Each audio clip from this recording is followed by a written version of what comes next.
Hi guys, ನಾನು ಇವತ್ತು ಗೊಂಗೂರು ಸೊಪ್ಪಿನ ಚಟ್ನಿ ಮಾಡ್ತೀನಿ. ಪುಂಡಿ ಪಲ್ಯ ಅಂತಾರೆ ಉತ್ತರ ಕರ್ನಾಟಕದಾಗ, ಹುಳಿ ಸೊಪ್ಪು ಅಂತಾರೆ ಇಲ್ಲಿಯರು. ಈ ಚಟ್ನಿ ಮಾಡಿ ತೋರಿಸ್ತೀನಿ ಇವತ್ತು. ಅದಕ್ಕೆ ಮೊದಲು ಗ್ಯಾಸ್ ಆನ್ ಮಾಡಿ ಸ್ವಲ್ಪ ಎಣ್ಣೆ ಹಾಕೋಬೇಕು. ಎಣ್ಣೆ ಜಾಸ್ತಿ ಬೇಕು ಅದಕ್ಕೆ.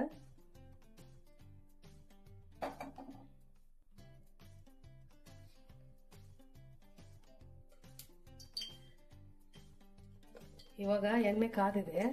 ಅದಕ್ಕೆ ಒಂದು ಈರುಳ್ಳಿ ತಗೊಂಡಿ ನಾನು. ಒಂದು ಕಟ್ಟು ಸೊಪ್ಪು ಇಟ್ಟು ಒಂದು ಈರುಳ್ಳಿ ಉದ್ದಕ್ಕೆ ಇಟ್ಕೊಂಡಿನಿ. ಎಣ್ಣೆ ಚೆನ್ನಾಗಿ ಹುರ್ಕೋಬೇಕು ಅವನು ಈರುಳ್ಳಿನ. ಒಂದು 7-8 ಮೆಣಸಿನ್ಕಾಯಿ, ನಿಮ್ಗೆ ಖಾರಕ್ಕೆ ಎಷ್ಟು ಬೇಕು ಅಷ್ಟು ಹಾಕೊಳ್ಳಿ. ನಾನು 10 ಹಾಕಿನಿ. ಹಾಕಿ ಚೆನ್ನಾಗಿ ಕೆಂಪಾಗೋನ್ನ ಹುರಿಬೇಕು ಅವನು.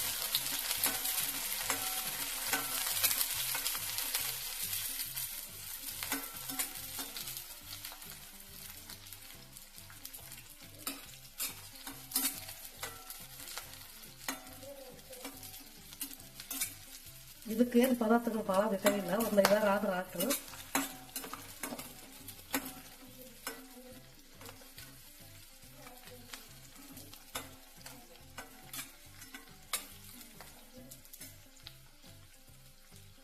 ಇದ್ರ ಜೊತೆಗೇನ ಒಂದಿಷ್ಟಷ್ಟು ಜೀರಿಗೆ ಹಾಕ್ಬೇಕು, 1-1.5 ಸ್ಪೂನ್ ಅಷ್ಟು.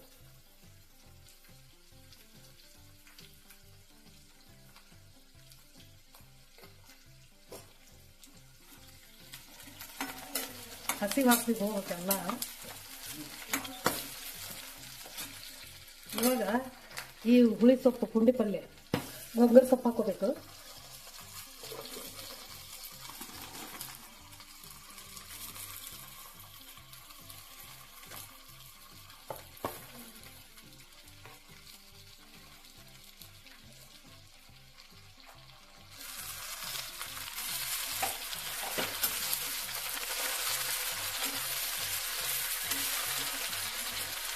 ಇದು ಒಂದು ಕಟ್ಟು ಸೊಪ್ಪು ಹಾಕಿದ್ರೆ ಸ್ವಲ್ಪ ಆಗುತ್ತೆ.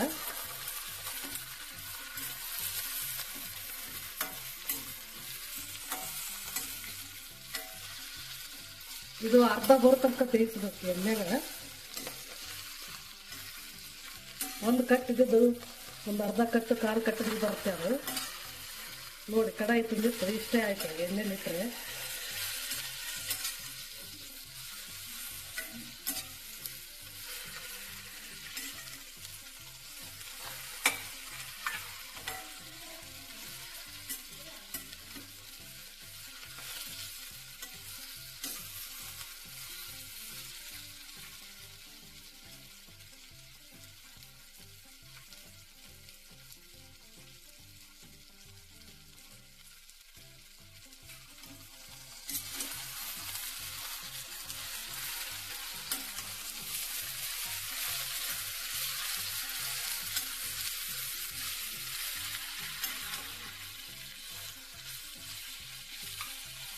ಫ್ರಿಜ್ನಾಗ ಇಟ್ಕೊಂಡು ತಿಂದು ಒಂದು 8 ದಿವಸ ಆದ್ರೆ ಏನೂ ಆಗಲ್ಲ.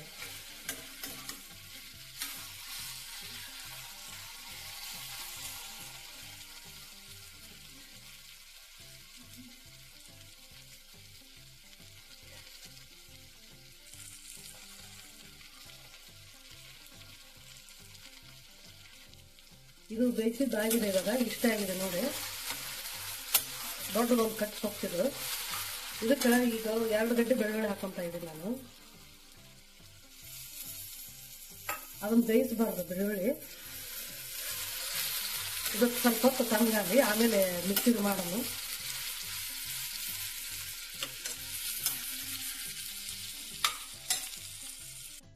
ಇವಾಗ ಇದು ಗೊಂಗೂರು ಸೊಪ್ಪು ತಣ್ಣಗಾಗಿದೆ.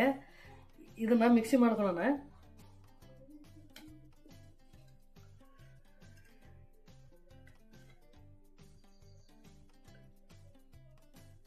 ಇವಾಗ ಇದಕ್ಕೆ ಉಪ್ಪು ಹಾಕೊಂತ ಇದ್ದೀನಿ ರುಚಿಗೆ ತಕ್ಕಷ್ಟು.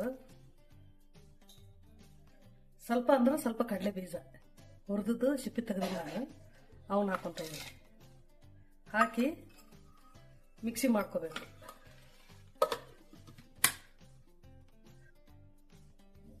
ಇವಾಗ ಚಟ್ನಿ ರೆಡಿಯಾಗಿದೆ. ಈ ರೀತಿಯಾಗಿ